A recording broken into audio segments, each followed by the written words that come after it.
The Galactic Hall. The Galactic Council sat in a giant hall floating in the heart of the Andromeda Galaxy. Thousands of species from across the stars with their aliens with wings, beasts with metal skin, creatures of gas and light.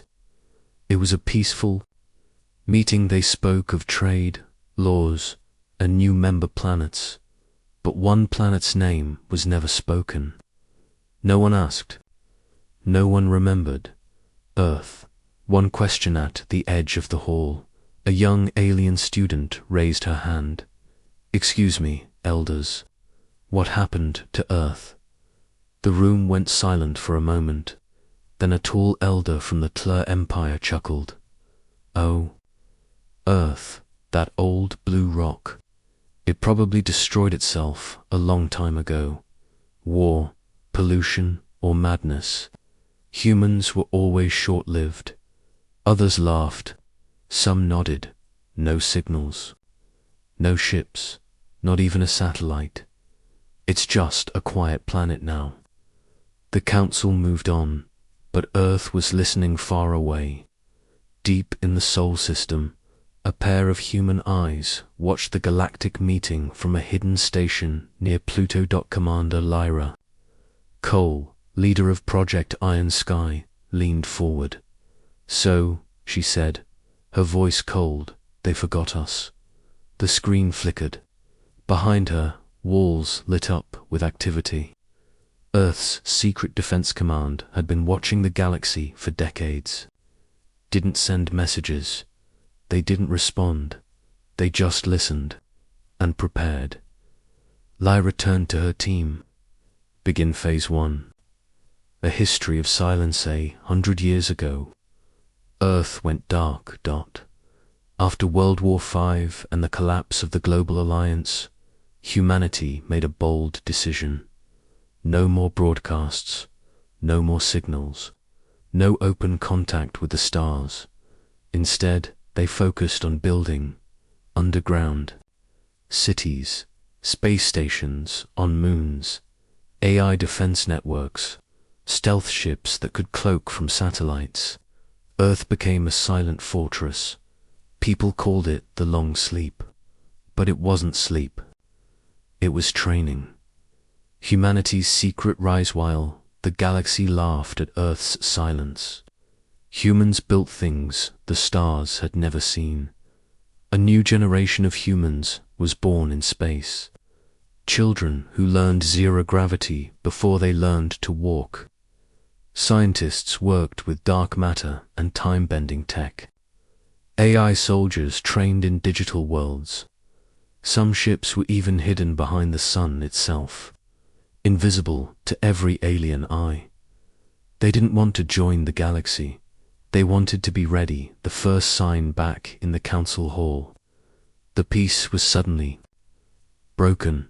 "Emergency report," shouted a security drone. "One of our long-range scout ships vanished." "How?" asked a council member. "No trace, no signal. It was heading towards Sector 9, Xenia, Sol." Everyone paused. "That's Earth's system." Someone scoffed. "So, probably just space debris."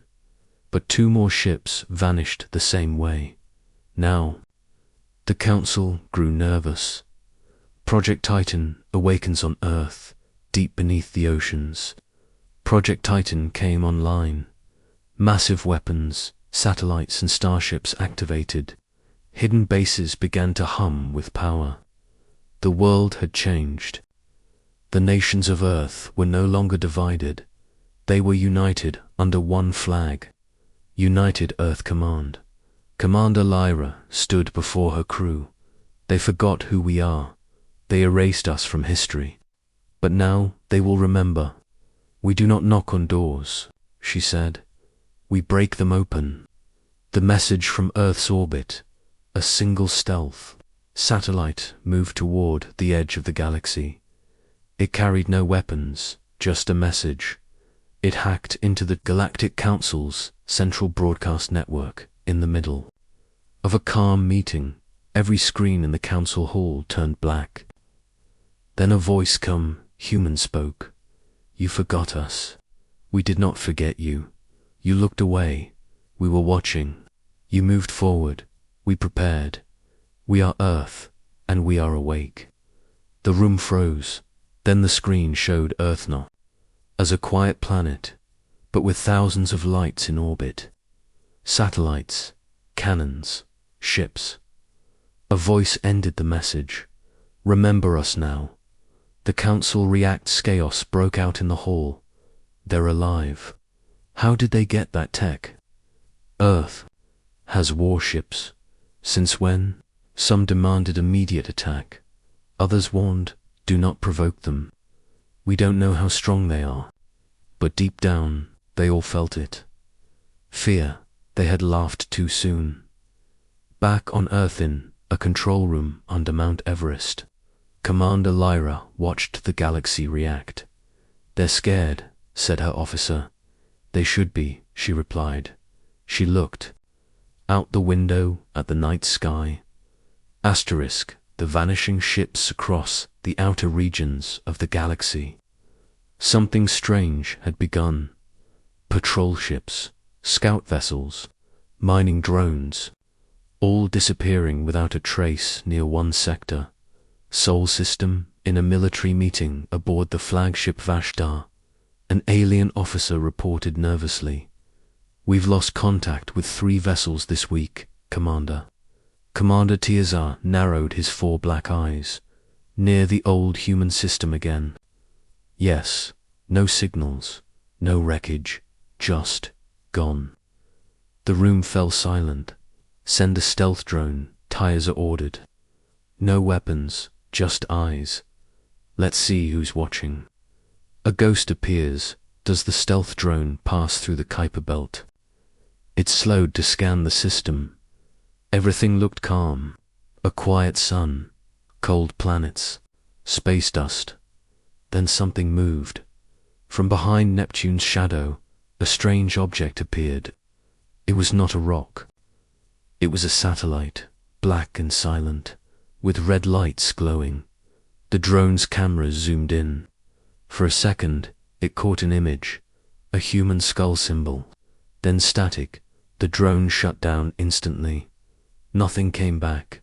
Iron Sky reactivated back on Earth. Inside the hidden orbital command center, Black Halo, Commander Lyra Cole stood before a large holographic display. Her sharp eyes studied enemy ship routes in real time. They're getting curious, said her second-in-command, Sergeant Decker. Lyra nodded. It was expected. They believe Earth is still playing catch-up. She walked to a glowing terminal, marked Project Iron Sky. Open the gate, she said. Dozens of stealth cruisers, hidden behind the moon, powered on. These weren't normal ships. They were silent, angular, and ran on dark matter engines, built for ambush, made for fear. Targets will arrive in 48 hours, Decker confirmed. Lyra's voice was calm. Let's remind them what silence really means. Ava wakes up, elsewhere, inside a cryochamber beneath Earth's southern pole. Captain Ava Rin opened her eyes. She had been asleep for nearly 20 years. Her last mission was during the final global warby for humanity vanished from galactic signals. An AI voice greeted her. Welcome back, Captain. Mission Protocol Alpha Red is active. Ava stepped out of the pod, breathing deeply. She looked older, stronger, sharper. How bad is it? She asked. The AI Council probes have reached inner orbit. The GhostNet is holding Iron Sky is online. Ava smiled. Then it's time to hunt again. First engagement, 48 hours later. 3 council ships entered Sol's inner zone. They believed the area was still empty. Suddenly, alarms rang inside their command decks. Ships were losing control. Systems were going offline. Gravity readings became unstable. And then, out of nothing, Earth's cruisers uncloaked around them like sharks in deep water. They didn't attack immediately. They waited. The alien captain, shaking, sent a message. Unknown vessels, identify yourselves. A human voice responded, cold and sharp. You already know who we are. Then came the strike, precise, surgical. In under 5 minutes, all 3 council ships were disabled, floating powerless in space. A message without words instead of destroying. The ships, Earth's cruisers, did something else. They sent them back floating toward council space. Empty, but still intact. Inside the bridges of each ship, written in plasma on the wall, were 6 words. We see you, stay away, Earth. It was not an invitation. It was a warning. Internal council, shock on the council homeworld. Panic spread quickly. These were not raiders or pirates. The attackers had military precision, advanced tech, psychological tactics, and no one knew how far. Their reach extended. Should we prepare for war? One elder asked. Another said, no, not yet. If they wanted a war, our ships would be gone. A third whispered, they're testing us. Everyone agreed on one thing. The humans were awake, and they were watching. Lyra's decision inside the Black Halo station. Lyra studied the reactions from council territories. Trade had slowed. Border patrols had increased. Fear was spreading. But she wanted more. This is not enough, she said. They still think we're bluffing. Sergeant Decker looked concerned. What are you suggesting? Lyra turned to Ava, now fully briefed and armored in an upgraded exosuit. We send her. Lyra said, let one of them see our face up close. Ava smiled. It's been a long time since I said hello. Into the Fire Reaver boarded her strike craft, the Wraith. Sleek, nearly invisible, built with alien metals recovered long ago from a crashed council ship. Her mission: infiltrate a nearby council outpost on a moon near Proxima b. Steal classified data. Leave a message. No death. No destruction. Just fear. The ship launched, vanishing into deep space. Lyra watched her disappear from the screen. She's going to haunt their dreams. I wonder how it feels to be watched and not even know it. To sit in your meetings while death waits above your head. She smiled slightly. Let them talk. We're just getting started. Final scene hook for part 2. Above Earth, in silent orbit, 1,000 human satellites moved into position. Their red lights blinked, like eyes opening in the dark, because Earth had been forgotten. But now, it was ready to make the galaxy remember. One pilot, one message of a ship. The Wraith was faster than anything the Council had seen. She didn't need an army. She was the message. She flew low over the outpost, dodging plasma blasts and cutting through their defense grid like it was paper. Inside the control tower, Council guards panicked. Activate orbital cannons. Too late, she's already here. Ava's voice came through, there comes, clear and cold. You should have left us alone. The break-in within minutes. Ava landed her ship on the roof of the outpost. She stepped out, her boots hitting the floor with purpose. Her armor shimmered black, silent and smooth like oil. A Soltech hybrid suit, reactive, alive. She moved, fast disabling guards, hacking terminals and planting beacons. She wasn't there to kill. She was there to be seen. She let one camera stay active. She looked straight into it. Earth is not coming for talks. She uploaded a data spike. All Council networks on the planet went dark. Then she vanished back into the sky. The fallout back in Council space. Panic spread faster than light. Hundreds of stations reported strange black-coded data pulses. Their systems crashed. Defense codes were exposed. Trade lines were rerouted to avoid Earth's region. Council war rooms were flooded with one question: how did they get this advanced? The truth was hard to accept. While the galaxy expanded through treaties and trade, Earth had chosen war readiness. Earth didn't just catch up, it overtook the Responson, a Council war carrier. General Varel slammed his fist on the table. We can't just sit here. They've humiliated us twice. Another general disagreed. If we strike without understanding their strength, we might lose more. Varel stood up. I'll take my fleet. We go to Sol. We test their defenses. A council elder warned. And if they're stronger than we think? Varel smirked. Then we remind them who rules the stars. Earth prepares back on Earth. The sky above the Pacific Ocean shimmered with light. A secret structure known as Schoonet. Halo hovered in the stratosphere, an orbital shield and cannon platform hidden from alien eyes. Commander Lyra stood on the bridge with her officers. They're coming, she said. Decker nodded. We spotted a war fleet jumping through Alpha Route 9, ETA, 12 hours. Lyra didn't blink. Bring up the global shield. Activate thunder sequence. A signal went out. Across the world, thousands of defense towers lit up. Stealth drones launched. Orbital cannons unlocked. Earth was quiet no more. The first firewelve, hours later. General Varel's fleet appeared near Saturn. 40 capital ships. Fighters, drones. They approached Earth, slowly, scanning, searching. And then, Skynet, Halo fired first.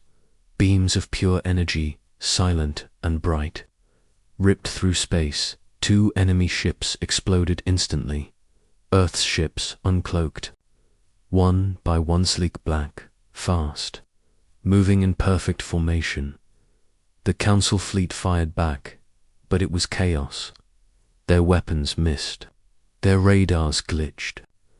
Earth's ships were using tech that jammed space-time readings from her command pod. Ava rejoined the battle, her fighter glowing blue with upgraded Solari tech. She shot through enemy lines like a knife through silk, a message etched in fire.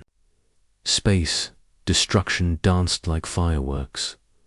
Earth didn't just win, they dominated. Every strike was clean. Every movement was precise, like a choreographed ballet of death. When the battle ended, only 5 Council ships remained. Earth could have destroyed them all, but instead, the survivors were allowed to escape with one last sight: the sky above. Earth glowing with massive red words, projected from satellites. This is just a warning. Shockwaves across the Galaxy Council members met again, this time, not with pride, but fear. They let us live. One whispered, another said, that was mercy, or a threat. The Elder Council speaker closed her eyes. We made a mistake. We judged them by their silence. But silence wasn't weakness. It was focus. They were preparing for this moment. And now, ... they are not behind us. They are above us. Humanity's next move. A week passed. Earth stayed silent again. But now, it was a different kind of silence. The kind that makes empires nervous. In the Black Halo station, Lyra met with Ava and Decker. It's time to decide, she said.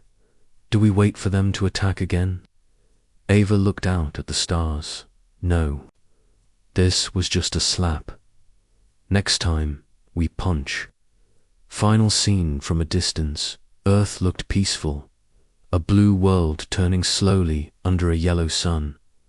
But above it, hidden behind the glow, floated ships, satellites, weapons, a sleeping beast, wide awake. Humanity was not angry. It was simply ready. Ready to strike. Ready to rise, and now the galaxy knew it. Asterisk gold powers break in the far reaches of Council space. Smaller planets began whispering, if Earth can stand against the Great Fleet, who else might rise? Old empires felt their grip weaken. Systems, once loyal, began questioning their leaders. Inside a hidden council meeting, the elder speaker of the Felix race, wise and ancient, said slowly, "We built this galaxy on unity, but we forgot something." The others listened. "We forgot what happens when you leave someone in the dark too long. They don't stay quiet. They start sharpening knives." The vote for Warren emergency vote was called. "Shall we prepare a full-scale war against Earth?" the speaker asked. Arguments exploded across the chamber. One said, "If we strike now, we can still control them." Another shouted, "They let us live.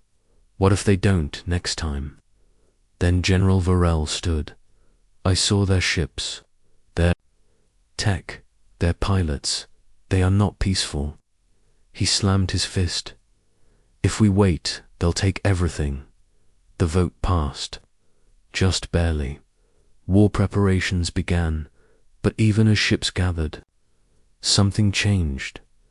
Earth's second move while the Council panicked. Earth acted with calm purpose. From a secret dock behind Mars, a massive ship launched. The Nova Strider, a mobile station, carrying scientists, diplomats, and defense systems. It wasn't a weapon, it was a message. Not in words, in action.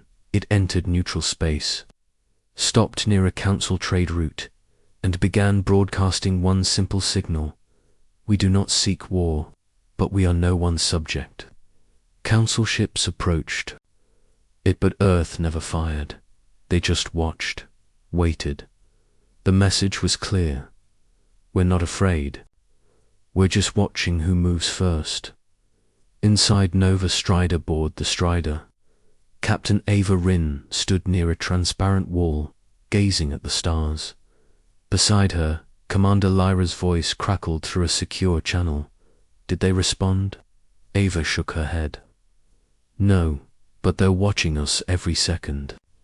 Behind them, Earth's top minds were running experiments, new weapons, shields, and even alien language decoders.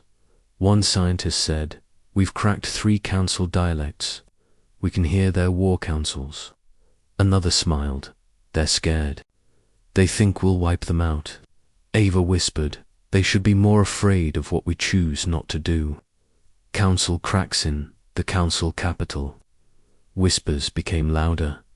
A few leaders secretly contacted Earth, begging for peace talks. Others offered trade. Some offered intel. Lyra received coded messages from planets Earth had never even met. "We want to switch sides. Protect us, and we'll help you from within. We don't trust the Council anymore." Earth had done what no one else had, made the powerful look weak. Rebellion sparking the Zarin sector. A rebellion broke out. A small moon planet overthrew its Council governor and raised a new flag. Free Alliance. They declared Earth as their Ella without even asking permission.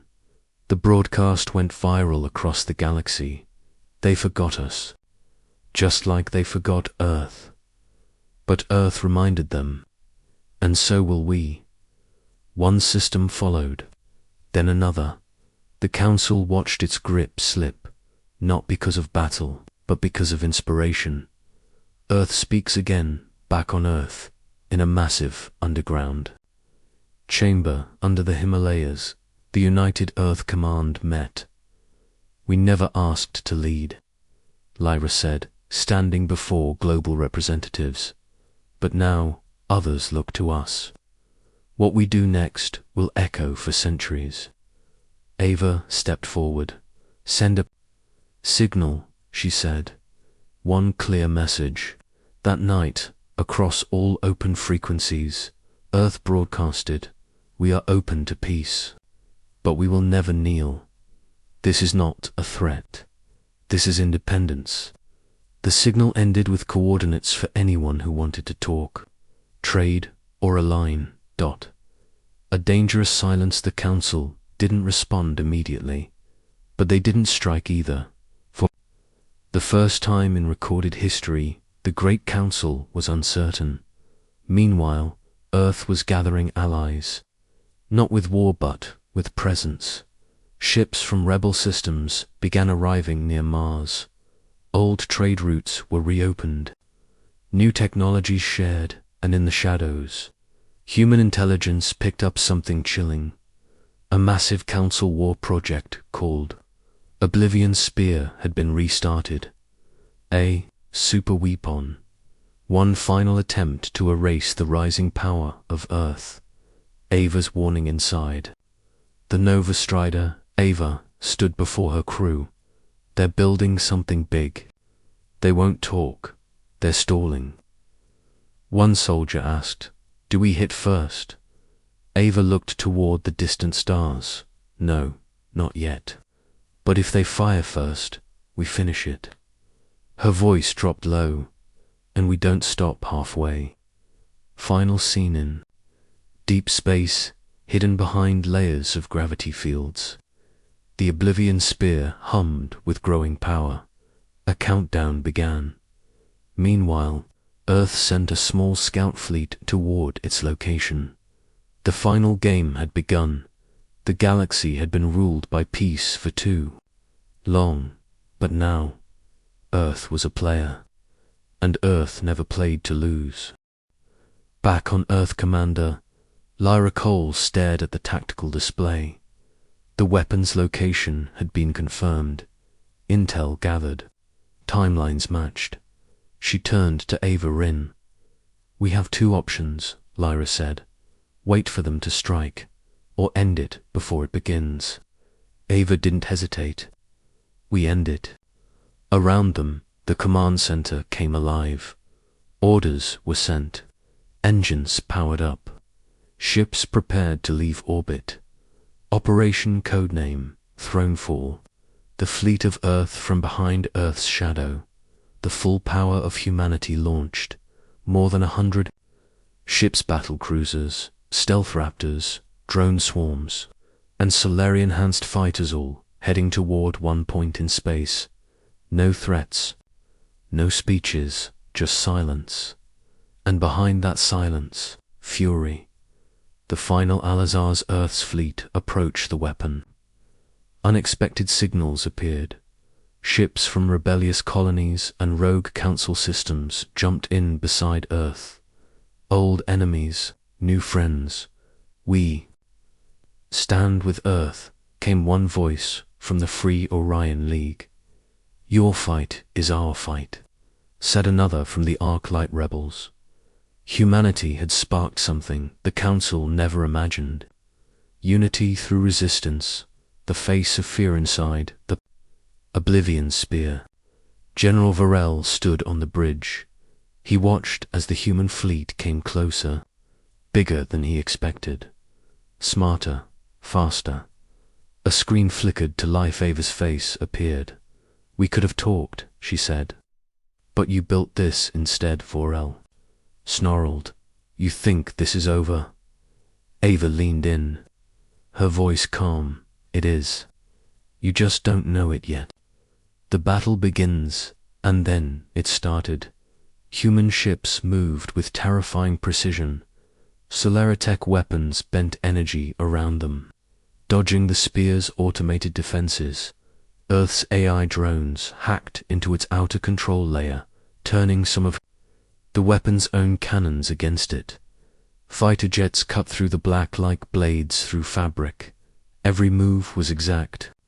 Every strike had purpose. In just 15 minutes, outer defenses were falling, but the core remained.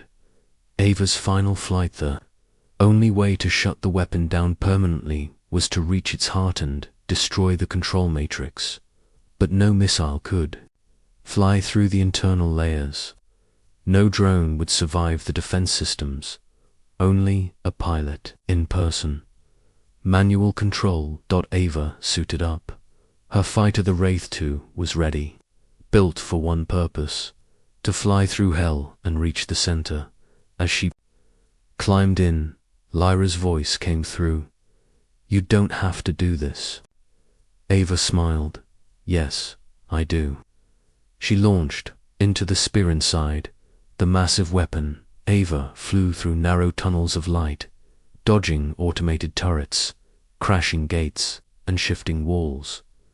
Every second was death waiting to happen, but she kept going. Memories flashed in her mind, Earth's ruins from the past, the silence, the sacrifice, the rise. She reached the core. It was pulsing seconds from full charge. She activated the overload sequence. Her voice echoed into space. "One last time. Let this be the last warning Earth ever needs to give." She fired. Explosion in the dark from far away. It looked like a sun had been born. A wave of white light spread across the stars. The Oblivion Spear shattered, its pieces burned away in seconds. Earth's fleet stopped, watching, waiting. Then a signal. A life beacon. Ava had ejected just in time, rescued by a drone shuttle. She opened her eyes and smiled. Still here. The fall of the Council. Word spread fast. The Council's greatest weapon destroyed. Its fleet outmatched. Its secrets leaked. Planets began breaking ties. Systems voted for independence. The old power structure crumbled, and in the vacuum something new rose. Not an empire, not a dictatorship, a coalition built by Earth, led by many, focused on freedom and defense, not control. Earth was offered the title of High World. Lyra rejected it. "We don't want a throne," she said. "We want balance." But in every council, in every system, when something serious was discussed, people turned and asked, "What does Earth think?" Peace and purpose is past. Earth's skies remained full, but not with warships, with explorers, builders, diplomats, scientists. The stars were finally open. And this time, Earth wasn't late, it was leading the way. Ava now trained new pilot stows. From other worlds too, Lyra oversaw the coalition's defense, but always watched the stars. Dr. Vela, Earth's chief historian, spoke in a new documentary. "We were quiet once. They thought we were gone. But that silence was just us getting ready." Final scene. A child on a distant world looked up at the night sky. "Mum," he said, "what's that bright line in the stars?" The mother smiled. "That's Earth's path," she said. "It's where everything changed." The child asked, "Are they heroes?" The mother paused. "No, they're humans, and sometimes that's more powerful than anything else."